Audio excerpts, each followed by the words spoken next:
over that storm as kind of vice dean for my faculty. So if I look a little weary and if this is not as well prepared as it should be, then it's because I've been trying to figure out how to have more events like this for our students. But what I wanted to do in the next, well, 20 minutes, half an hour, however long, is think about teaching the history of the British Empire, and particularly think about how we avoid doing the thing that everyone thinks you have to do when you think about the British Empire, which is talk about costs and benefits, talk about the balance, kind of balance sheet of empire. Kind of as historians, we're, and history teachers and so forth, we're supposed to be balanced. We're supposed to be kind of measured people. So we need, therefore, to, kind of, we're often told, kind of, sort of take a balanced view of kind of controversial events, etc. And you end up with this this approach to the history of the British Empire, which I think is out there quite a lot in schools, is even out there in universities. It's not the only way in which things are taught, and there's all sorts of other much better ways of doing things, I think, which I'm going to talk about. But that is about looking at kind of costs and benefits, and it's kind of problematic. Just quickly, I mean, a lot of the kind of the sort of public texts that we engage with, kind of within the media more broadly and so forth, but also kind of teaching resources kind of very much frame things in terms of balance. So kind of this is quoted from the BBC Teaches Secondary School Resources, and it's from Jeremy Paxman's I don't know, I'm not a fan of this series, but series Empire. Quote, much of the British Empire was built on greed and lust for power, but the British came to believe they had a moral mission too, a mission to civilize the world. And there's a sense there of, these are two halves. There's two, kind of, this is a balanced view. On the one hand, power, on the other hand, morality, and they're supposed to somehow or other counter each other. So why does this question get asked? And I'm going to say, I mean, the question, my answer is a fairly simple one, and it's that the reason why this question continually gets asked, was the British Empire a force for good or bad in various different ways, is because we think in Britain questions about the history of the British Empire are questions about us. We think they're questions about our nation, our history, our past, and history should, we think, speak to our past, our identity, and so forth. And that kind of essentially kind of forces us down this track of kind of moral questions about the past when we think this history is about us and who we as a people are. And just quickly kind of looking through the way empire is kind of sort of framed within kind of the history curriculum, and I haven't done this particularly exhaustively, this is all fairly cursory. It is very much often in school history framed around us, the nation, our country, etc.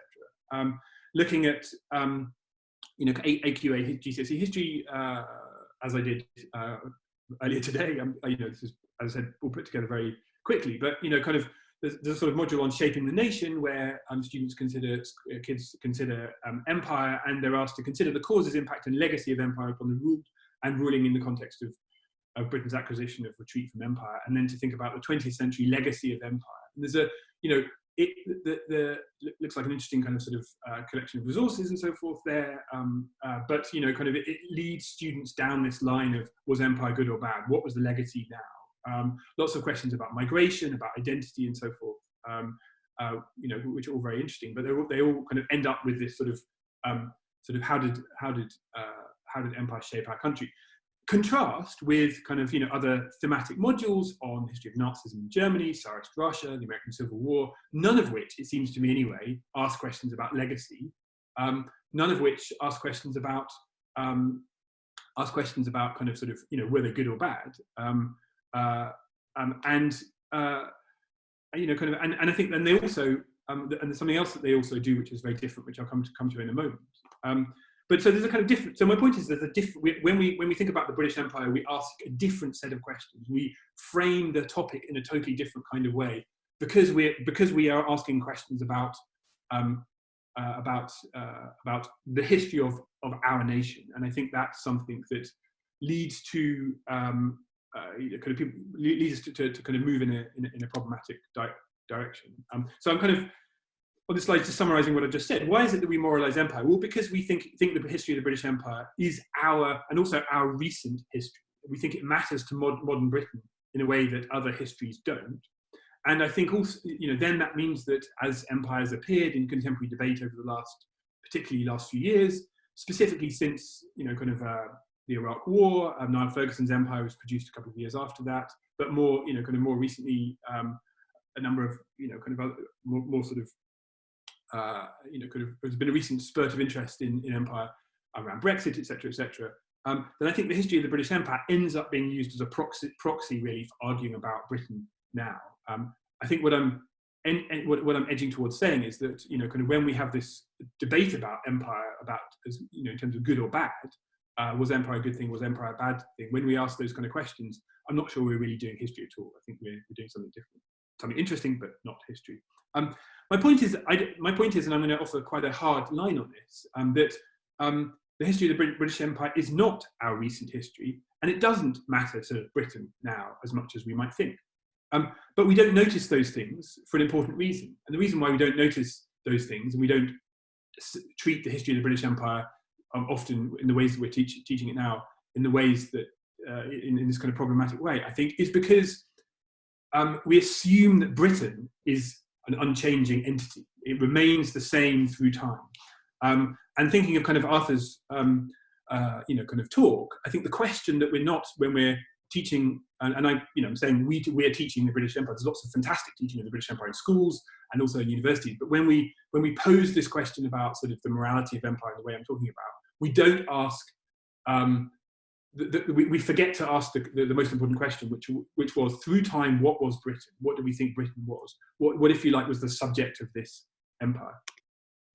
And I want to kind of sort of offer, I suppose, two counter moves, really, kind of against which I think stop us from being able to even ask the question, was the British Empire a good or bad thing, in this kind of sort of more, kind of moralistic way.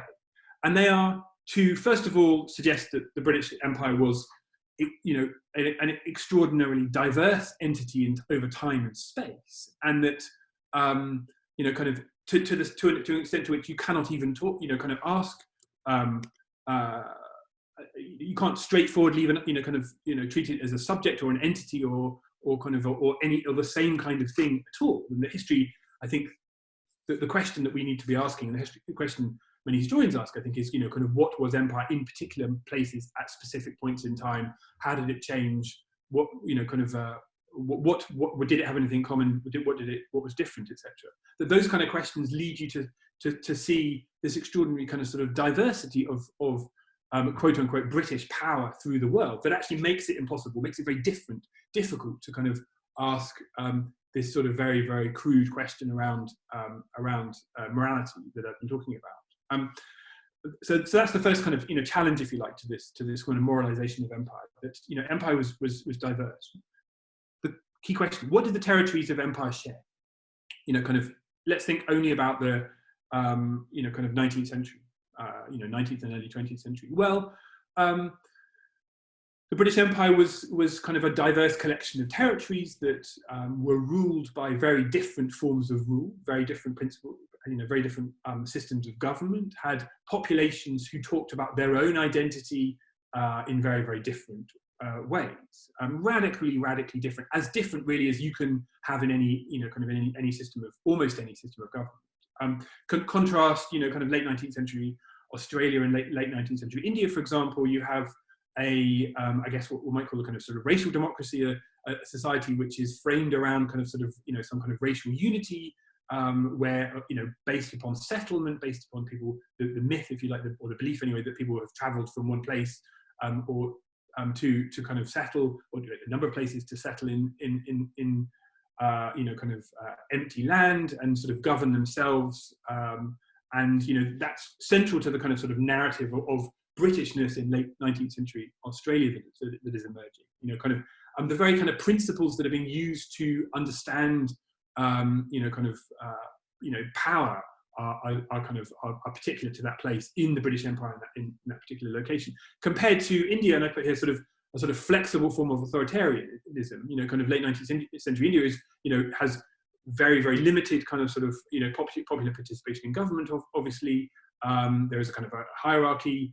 There are, Indian rulers of various kinds who have possessed, some forms of power, but this is a kind of sort of highly centralized form of, authoritarianism in which sort of a British ruling class rule over non-Europeans. Now, of course, this distinction here is obvious, and kind of race is important in both contexts. But how all that works is radically different.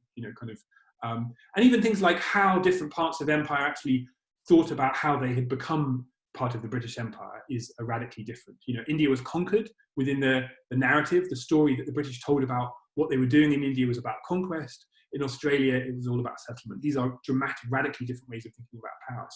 So just to give those two examples, the British Empire, through the 19th century, just this one particular moment is this incredibly diverse, set of territories. It has no unified people. It has no unified government. And it also has no single set of interests. There is no single kind of sort of economic logic for empire, despite the kind of claims that a number of historians have made. In fact, I'd argue that the British Empire was made up of kind of sort of mutually incompatible ideas, forms of rule, and interests interests that actually clashed with each other, sort of continually. And empire is amongst kind of sort of elite Britons, empire is a constant kind of debate and the constant process of trying to figure out how different interests can be reconciled with one another, and they never really are. If you focus on one particular area of empire, you can create some kind of overarching theory of empire, but then other areas move out of sight. So, for example, if you want to think of the British Empire as something as an empire of kind of racially based settlement, then you've got to privilege Australia, Canada, etc. If you privilege empires as the rule of Britons over non-Europeans through conquest, then you're going to privilege India, etc. And there's all sorts of different stories about empire that have been told from the founding of empire, which emphasize one thing or another. And the point is that they're all incompatible. You can't place them all alongside each other and have a single holistic view of empire. All you can do is look from a number of different angles and end up with a number of different perspectives. And the point that I'm kind of making here is that kind of that sort of diversity of empire, kind of is so extreme that, I'd say, and this is some work I'm doing with a colleague at Aberdeen, Andrew Dilly, is to argue that there's nothing that kind of imperial territories share other than sharing a common monarch. Miles Taylor's excellent book on Queen Victoria in India here, and Queen Victoria in India and with respect to India was very different from Queen Victoria's, kind of with respect to Canada, etc. So this is an empire that kind of, the only coherence is provided by, a single sovereignty, but that sovereign acts is seen in very different ways in different places.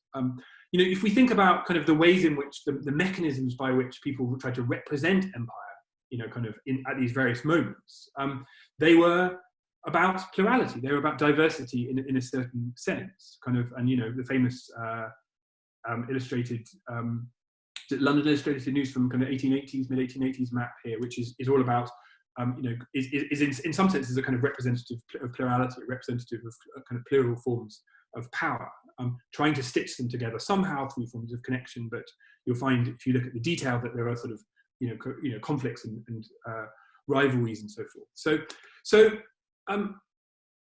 my point is that kind of empire, if we actually think about empire and as the territories over which British sovereignty is exercised, rather than as sort of a story about Britain, if we think about empire itself, then we end up telling a story or a plurality of stories about an area of the world that can't have, where it's impossible to kind of talk about things with any kind of singular unified moral character. It's impossible to talk about empire as a single force, kind of there's so many different ways in which imperial power is exercised. And, a wonderful line from a kind of a blog piece that I've linked to there by Alan Lester from Sussex. Let's tell lots of stories of empire with different outcomes for different people in different places at different times instead.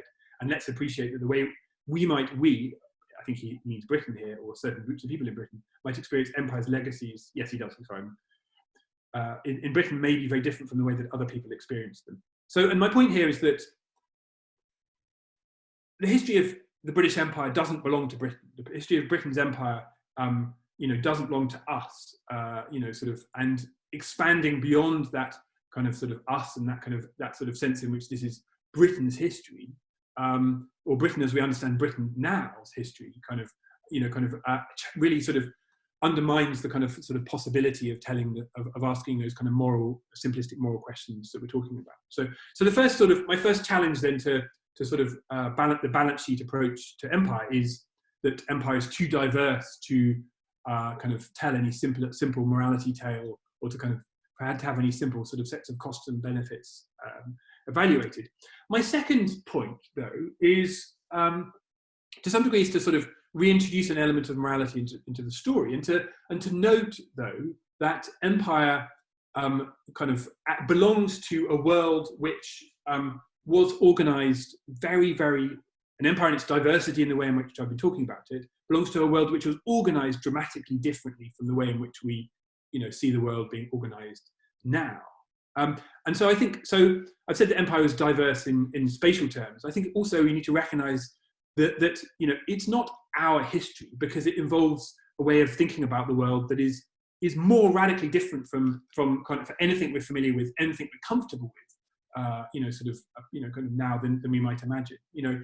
From at least the early 19th century until, I've sort of slightly arbitrarily put 1939 here, kind of the expectation was that the world was made up of imperial states. I suppose you could say maybe 1918 there, kind of when does empire stop being the norm? But sometime between 1918 and 1939, I think. Empire is the norm. Other states are, in Europe, striving to have what Britain has, striving to have what America, grows, is growing to become, and the idea of kind of, large multiple states that kind of straddle large areas of the world is just taken for granted as the way the world's organised. When we think about the rise of nationalism in the 19th century, often what we're talking about actually is the rise of European states to, to want to have empires like Britain. Italian unification is quickly followed by, Italy in northern Africa, for example, etc., etc. And that and I think that kind of empire there, was for the world before the interwar period was a kind of a norm that was accepted unthinkingly often, and that provides, and that is dramatically different from the way in which we think about things kind of now. And I think that it makes it very difficult to have any sort of, to place empire with any sort of shared kind of contemporary morality at all, and make these sort of judgments about good or bad. So I think that, connecting to my previous point, it makes no sense to say that until the 1920s or whatever date that we're talking about here, kind of this set of islands in northwest Europe that we call Britain possessed an empire. That doesn't make sense. Britain instead, was a global empire. It was, a multinational state which included many different parts of the world in this diverse political form that we're talking about. And that's something that is, a sort of an unimaginably, such a different way of thinking about kind of political geography, that it makes it very, very, very, very.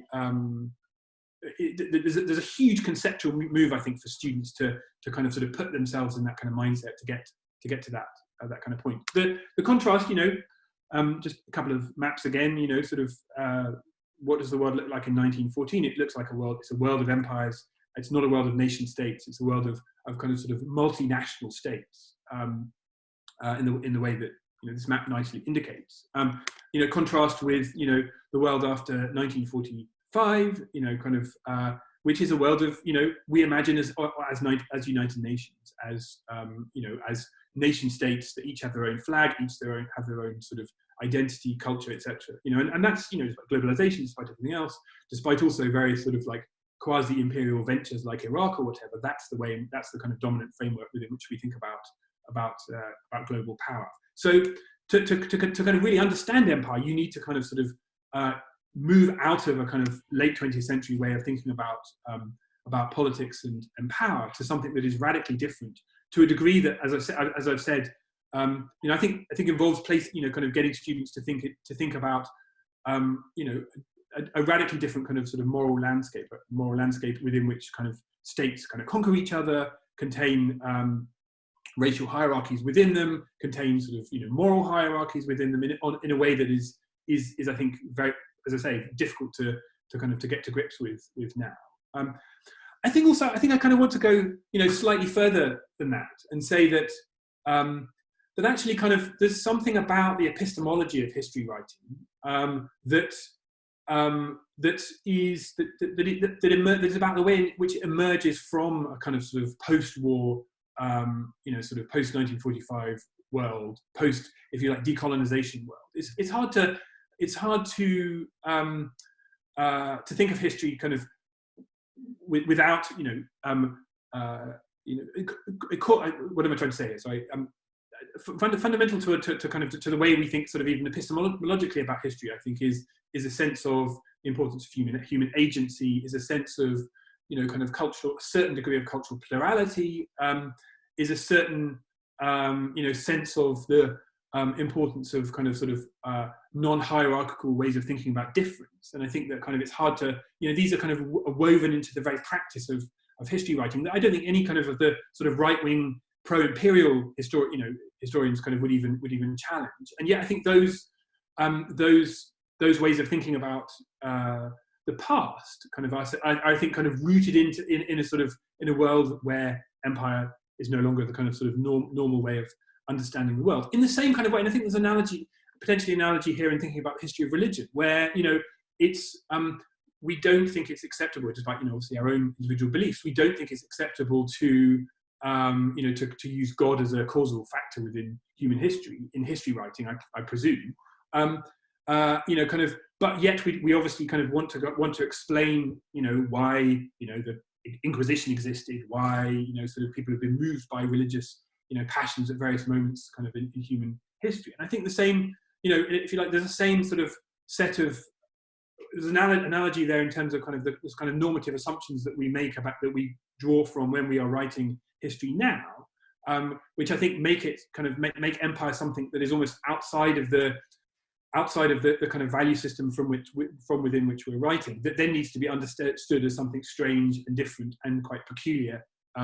Sort of a world in which it's kind of perfectly legitimate for one people to conquer another almost just for the sake of conquering another people, is something that is kind of is alien to us now, but is something that we need to understand with kind of really nuanced kind of sort of techniques of historical investigation. So my two kind of claims then that I'm making, which I think should make it impossible, or should to kind of to ask this to kind of to do this sort of balance sheet style of thinking about empire. Firstly, the empire is just simply so diverse that it's not a kind of single stable entity that allows you to say it was good or bad.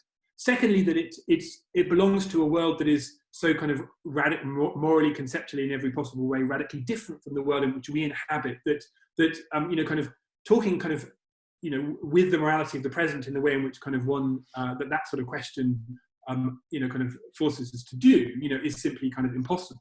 And I suppose I want to kind of suggest that as I said, that we because we imagine that the history of the British Empire is somehow that our history is part of kind of a history that made us what we are now, for good or ill, that sort of leads to kind of a sort of eliding of the differences and the spatial diversities that we need to be kind of bearing in mind. And instead of that, we need to treat the history of the British Empire just like we treat every other history. We need to treat it like as we might treat, I don't know, the Wars of the Roses, or kind of a Tsarist Russia in kind of the late 19th century, or kind of potentially the American Civil War, etc., as moments that kind of have their own kind of logic that are very much different from the kind of present world that we live in.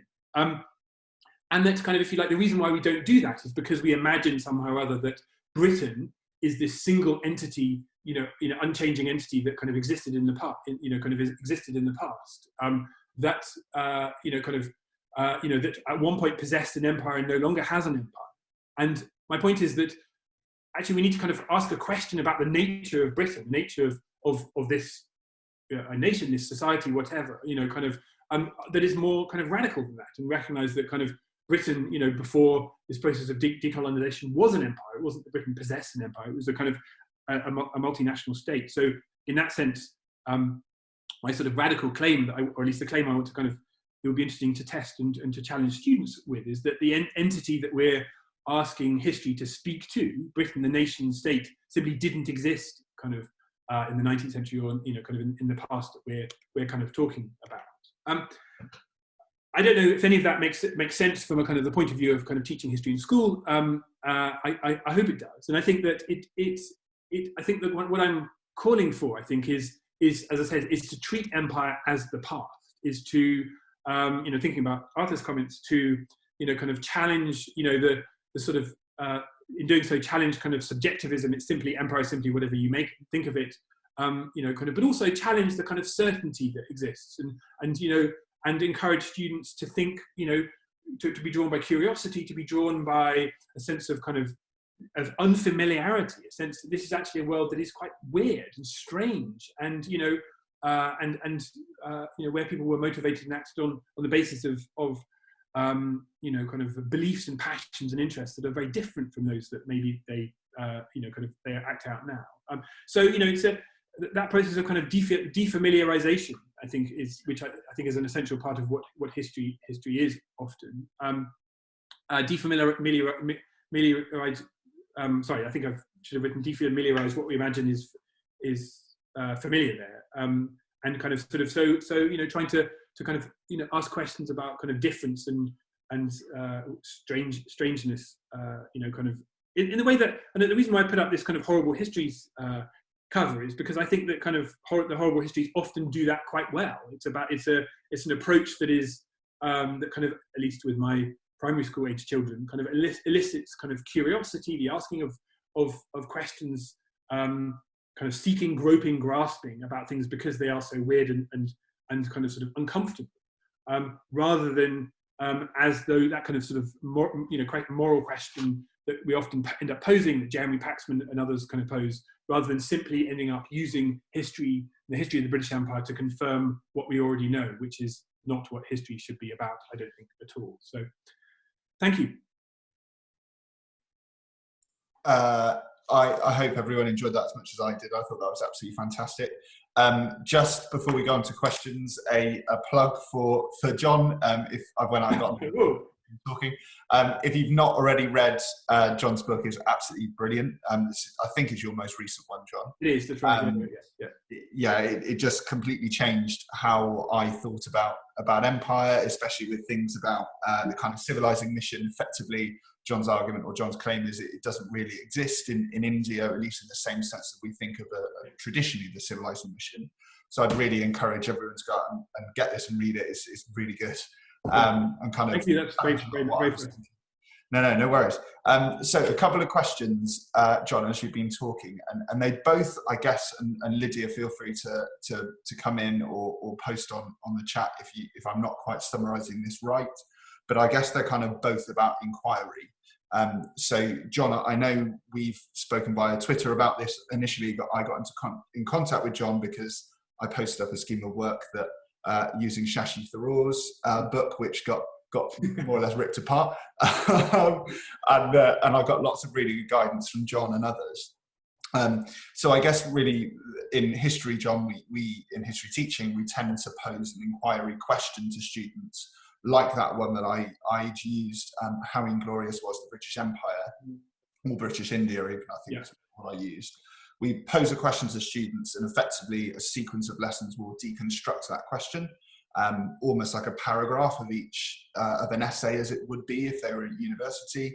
And then at the end of that inquiry, they will do some kind of outcome activity, be that an essay or be that something different. But the key to that approach to teaching is the actual question that we're asking them. So both questions, I think, really are around what questions could we ask, what might be a good inquiry question that we could use with students. I don't know if you have any thoughts on that, having just chucked it at you. I think, I do, but I think I'd really like to hear what you have to what the kind of people in the audience have to say. I think asking I think the second question, I think there is a danger of why interpretations of the British Empire changes, because you do end up with a moralistic potentially approach. I think it's a good question, though. I think that just to map out the sense of the plurality of interpretation at different moments and in different places. I think that what we always need to be asking, the key inquiry question for me is a what question, though, which is what was the British Empire? Always, that's what we need to be thinking about here. At particular moments, what do people think the British Empire was? That's what we forget. And I think there's a way in which we forget to ask questions about the very subject that we're interested in here. And it's always it's very different in different kinds of texts. That's the point. It's not a stable entity. I think that's the challenge for me. And I think you could do exercises around reconstructing the past through sources there about, well, what do the people writing about the British Empire think the British Empire was? In a way, I think, what's the relationship between interpretation and, evidence and interpretation, kind of sources and interpretation here? It's interesting because I think I think what you can use that these kind of questions do is to show how the kind of entities that people, I'm trying to think about how to articulate that in a way that makes sense, but the entities that people are actually writing about actually vary, and there is no, the assumption that somehow different sources have a stable view of what this thing is. When you're talking about nations or empires or whatever, actually it really does change, kind of, and that's got to be the key one of the key questions for me, I think.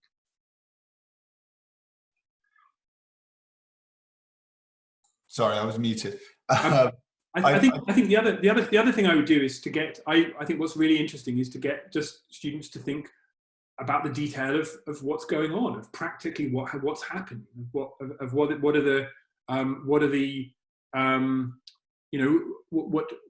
it mean to govern the British Empire? What does it mean to live in the British Empire? What does resistance mean? Whatever, and just get them to go through the process of using sources to think about what's the particular perspective, and then get them to look at different spaces to see, well, what's going on in different places there.